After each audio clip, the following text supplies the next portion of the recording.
How to cancel free trial on Falou. Hello guys, welcome to another tutorial. In this video, you would learn how you can cancel the free trial on Falou, and here is how to go about it.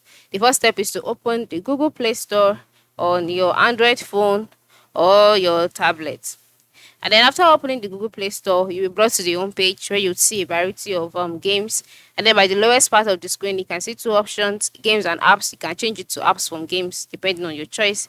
And then by the top right corner of the screen, you can see your profile icon.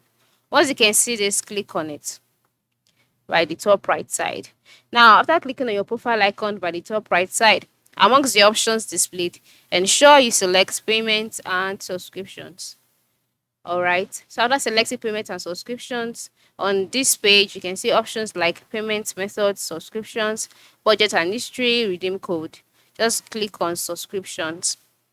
And then after clicking on subscriptions, you would see all of the subscriptions that you've had so far on your Google Play Store. And these include Value. All right. For me, I have not subscribed to Value. That's why here is empty, and I'm not subscribed to any application at all. But for you, you would see all of the application here, including the one that you've made to Falou. So once you can see it here, just go ahead and choose the subscription you'd want to cancel. Tap cancel subscription, follow the instructions, and then you will be directed on what to do. So this is basically how you can cancel the free trial on Falou without having to pay. So thanks for watching and have a good day.